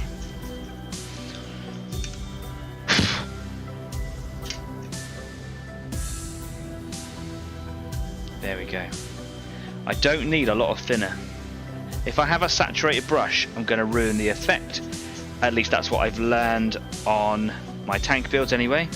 So what I do is I dip my brush, it's very shiny there, I know that, just dip the end of it in there, and you can see that it just runs all the way at the bristles. That is now a saturated brush.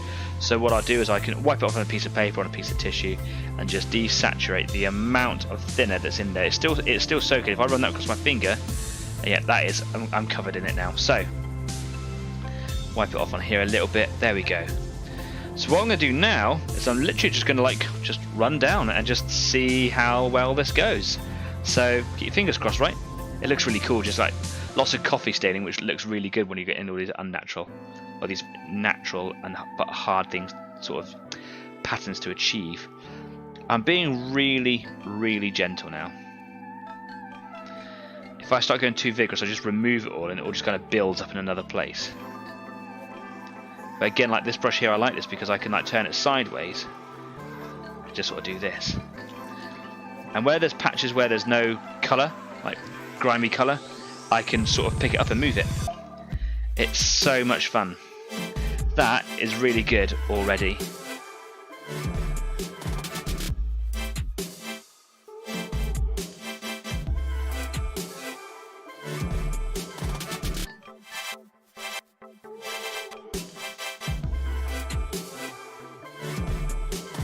Now normally I would keep my strokes. Oh no, the video's just paused again. Chimera Wargaming has come in. Hi Chimera Wargaming, thank you for coming along once again. I'm going to have to go in and repair the camera for like a 4th or a 5th time now. This is insane. It must be because of the heat. Again, I'm just going to deactivate the camera. I'm going to unplug it. And I'm going to plug it back in again. And I'm now going to activate the camera again. Here we go. The camera is working. I'm so sorry about this. Absolutely embarrassing is what it is. Going to click back to the workbench. Hi Chimera Wargaming. I'm sorry that I had to come in on a frozen webcam there. It's lovely to see you in the live chat. Thank you for coming. Yeah, literally all I'm doing now is I'm just streaking. I wonder if it picks it up okay on the camera there. Literally just streaking down, making it look like it's been like it for 10 years, if not more. Lots of rain, lots of grime, bits of rust here and there. I can come back in and do more patches in a minute. So there's the sponged on patches, and that's what it looks like once I've kind of streaked it away. I would like it to be a little less colourful, so I'm just going to come in with quite a saturated brush now, just see what sort of difference that makes. I want a bit more of the silver to show through. I want a lot of silvery patches. There we go. Going to get the sign up here as well.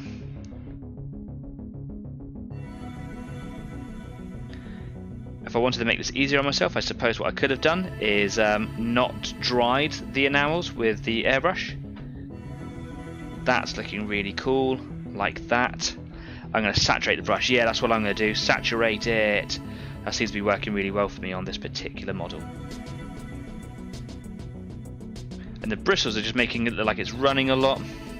There's some patches that I want to leave, like this patch here. I like that. There's a big patch here, which I'm just going to sort of break up a little bit. Scratch it up. Yeah, very nice. I want to clear up the actual signpost a little bit, have a little bit of rust and a little bit of grime in it. That's okay like that. That's fine. Yeah. Wargaming, Chimera Wargaming saying thanks there. You're welcome. Chimera Wargaming, have you been working on any projects recently? What have you been doing? Some of our guys right now are painting live. We've got some people painting Mech Warrior mechs. We got obviously I'm painting some Gaslands checkpoint gates here. I've just finished doing some pillboxes for water tanker in 15mm. Stafford is currently making a Ferrari for Gaslands.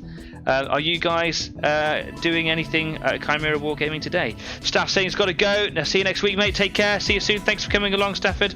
Hope you got loads done. Hope you enjoyed the company. Thanks very much. Don't forget to like, follow, subscribe, share our name. Tell some friends. Get Easy 8's name out there.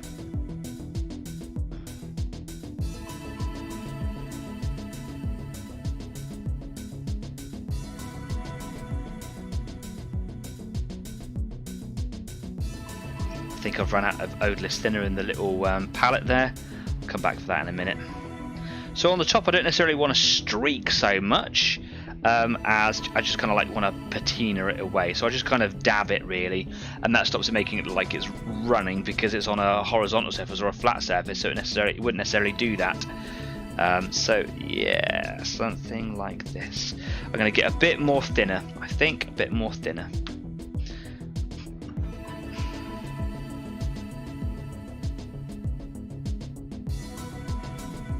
There we go.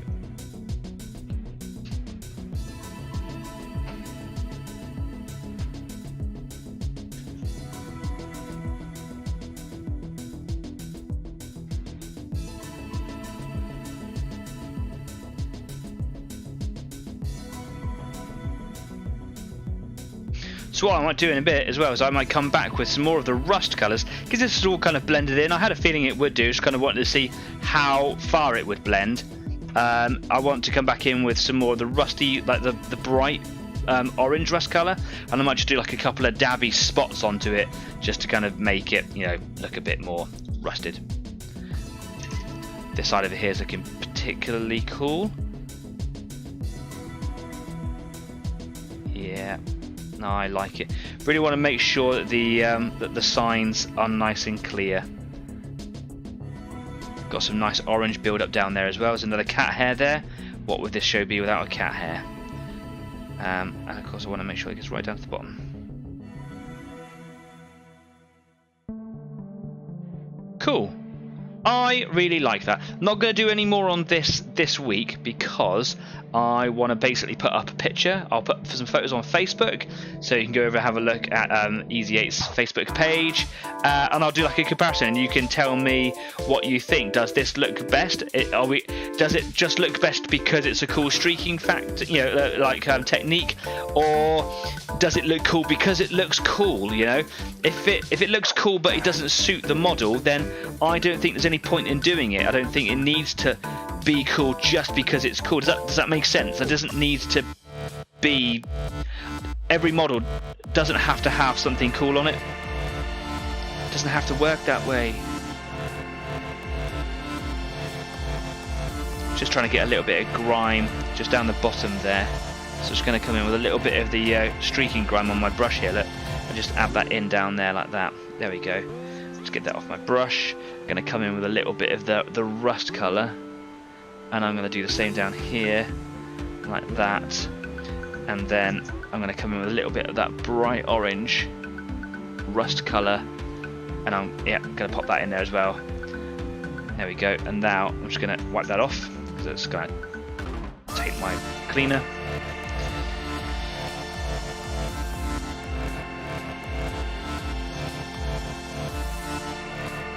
And streak down, just like that. Getting little bits on the sort of the concrete feet at the bottom. That's okay. That's where grime would end up, right?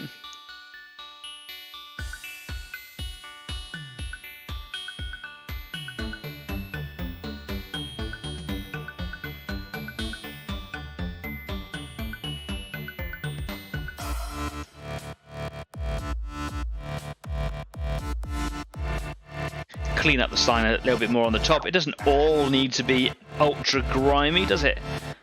Want a bit of that nice popping white showing through. So what I'll do now is I'll come in with like a detail brush, really thin one with a bit of thinner on it, and I'll make sure that the the white is kind of cleaned up a little bit so that it pops a bit more.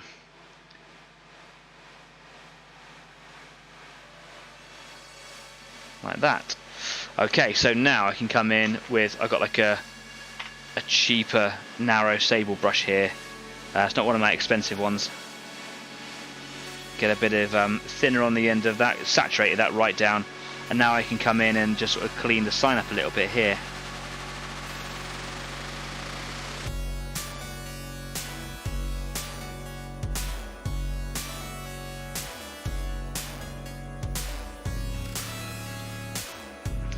And we are getting to the end of tonight's show, so yeah, if you want to say anything, do anything, now's the time to say it. Cool, huh? I think it looks kind of cool.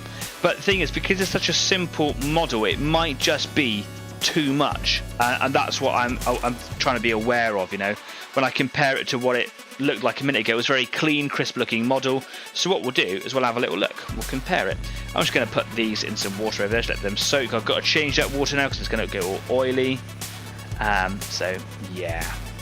So if I get this put away, get rid of the pipettes, get this piece of paper away, I will come in now with one of the other gates.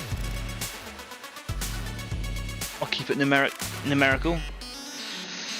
Number 2, here we go, and here's number 1. There's a purity to it being clean and shiny and poppy, but I also like the fact that it's all kind of rusty and gnarly and gross looking. I'm not sure which one I prefer.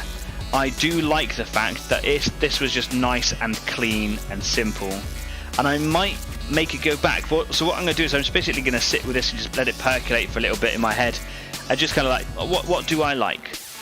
Do I like it nice and clean, or do I like it a little bit grimier? It doesn't have to be this grimy. I could just do some rust patches. You know, this isn't how it has to look. It does look kind of cool though.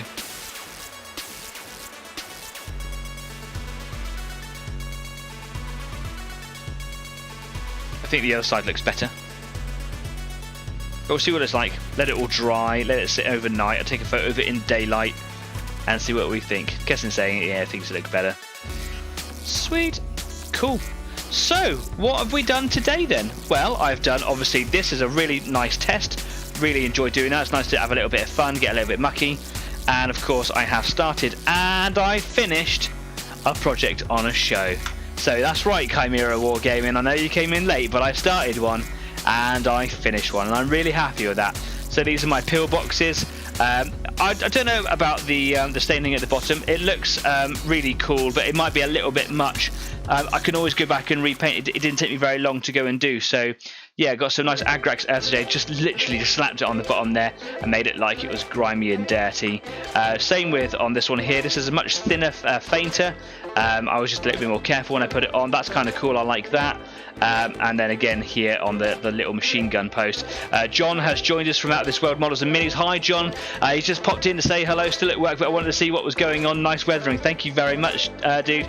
I hope you're well. You know, it has made me so happy that you have come in whilst you're at work to watch the show. Thank you so much. It's really generous of you. Yeah, so basically it's a little bit of weathering on the top. That's just really, really watered down Agrax on the top, just to kind of make it look a little bit grubby on the top.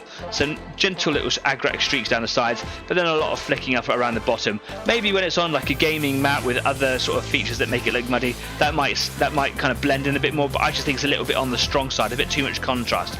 As we're on these two, it's a lot more subtle, and that might be because just the design of these models, the stippling on them is a little bit more coarser, so it might just be that the dry brushing shows up more on these, which makes this show up a bit more. Anyway, John, before you could disappear, just wanted to show you that because you wanted to see what it looked like, the weathering on the gas stands gates. This is what it looks like. My lights are a little bit glary, and the silver paint is making it a bit shiny, but you can see the weathering, rust and grime. I'll take some photos for you so you can see it, and here's what it started out like, so you can see the difference between the two. I'm not sure which one I prefer, and I'm just going to have to sit and percolate on it for a little bit, I think. I have a feeling I'm going to go back to the old way, just because it's nice to do something clean sometimes, isn't it? Leslie is saying, I love the look of the checkpoints, I really like the grime. Well, do you know what? Sometimes it's a community effort as well, and maybe if you guys like it, I'll do more like it. But it is nice, isn't it? It is cool. It's such a simple thing to do. Literally some sponges and some grime. And you don't even have to buy the special griming things. I have got here somewhere in a drawer, I've got some Winsor & Newton oil paints. So yeah, they're not the same. They are oil based, they're not enamel based, but it has exactly the same properties. You just mix this with thinner or white spirit until you get a consistency that you want, and when it dries you can always remove it by adding more thinner. It's never going to be permanent unless you lock it in, seal it in with like a varnish or something. So yeah, there's that to think about as well. You don't have to buy the expensive enamel products. These were £1 each. £1 each. £1 each. I will never use all of this ever. In fact, I've only ever used them once, and that was just testing something out back in like episode 20 something a couple of years ago, or like last year with Kyle. Do you remember Kyle? Yeah, cray. Cray, yeah, I'm down with the kids. Okay. There's also, like, there was some other bits and pieces that I wanted to show this week, which was, I was going to do another project this week. I was going to get back onto my Skitari models. I absolutely love Skitari. I think they're wonderful. I love everything about them. I love the concept, the lore. I like the actual design of the models, and they were really, really good fun to paint. However, I wanted to change the way in which I do them. I want to do a lot of silvers and stuff on them because there's a lot of like machine work and things on some of the bigger vehicles. So I didn't want to use the paint that I normally use, which is, here it is, chainmail. This is what I used to paint the gas landscapes. I don't like it. It is one of the better standard silver paints out there, but if I show you on here, and it is like probably one of the worst surfaces to do it on, you can see the glitter particles in the paint. You can see it. Can you see it? I can see it even on my rubbish camera, my monitor. That is enhanced by the fact that the surface is MDF, and it will show up more for sure.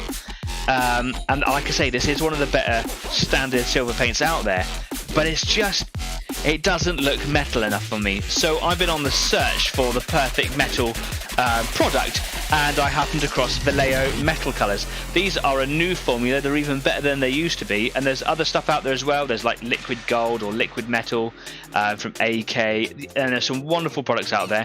I wanted to keep it acrylic, so I went back to Vallejo, and I watched so many videos while I had headaches and lack of sleep throughout the week, and I finally settled on this colour here. This is steel. They do so many colours, and some of them are so subtly different. It was difficult to settle on one. So yeah, this is steel colour. It's a really dark gunmetal, but when it's applied over like a large area, it has a lot of brightness to it as well. It's quite hard to explain what I'm talking about. This is probably a little darker than the colour I had in my mind, but from what I've seen, it works really well. You want to use this over a surface primer, a black surface primer, a gloss. So I've got a gloss black surface primer, basically, to put it over, because the gloss will really, really make the qualities of this product work so much better than just spraying on normal. It still is really good, but with this stuff behind it, it is an unparalleled metal effect colour. Leslie says, but is it metal? What kind of metal? Thrash? Power metal? It's heavy metal. You caught me off guard there. It's heavy metal. The 80s style poster art heavy metal. Does he know what I'm talking about? Probably does. So yeah, I'm really looking forward to doing some stuff with this. I've got to construct the models that I want to actually do. Previously, what I've done with my guitars, I've concentrated on being like mostly silver, mostly orange, but there's other complementing colours as well. And what I've done in the past is I've used that chainmail colour, and then I've done like a wash of basilicanum grey, which is a contrast colour, and it looks really, really good. But I want to do larger surfaces when I get to their vehicles and things, so I was just looking for an excuse to buy a new metal colour, basically.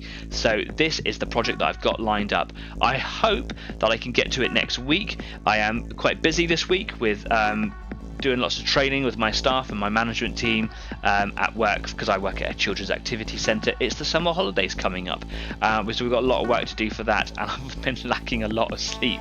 So I'm hoping to get a lot of the work done to build them, and if not, I'm sure I can work on something. Yeah, who knows. If you would like to see me do something other than the projects that I've got lined up, do hit me in the comment section. Come and find me on Facebook. Come and find me somewhere else. Maybe on the after party on Discord. Anyway, let's come away from the workbench.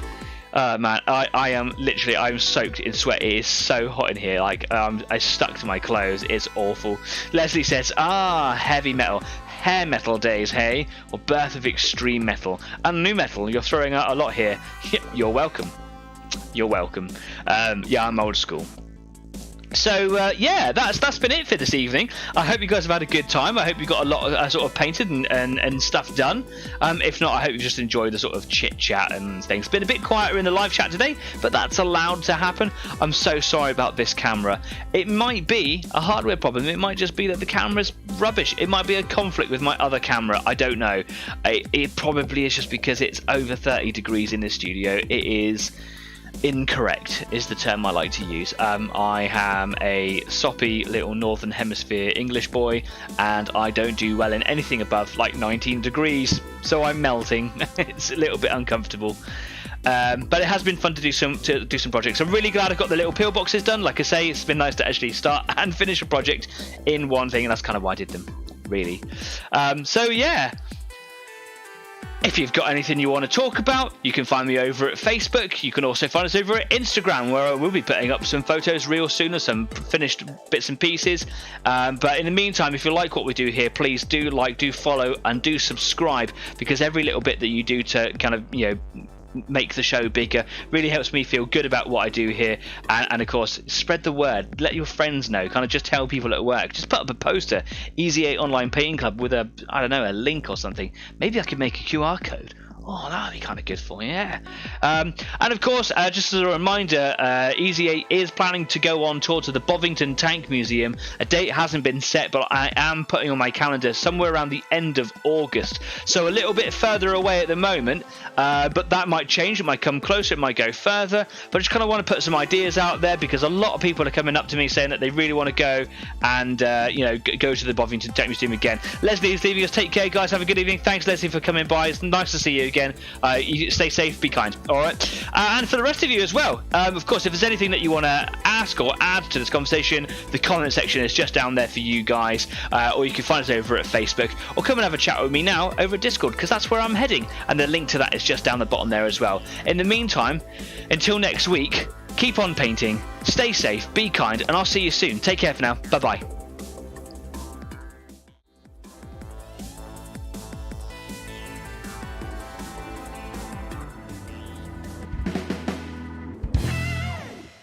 My chocolate bar's melted. That's a sad way to end the day. I'd cry, but I sweat all my tears away. It's so hot.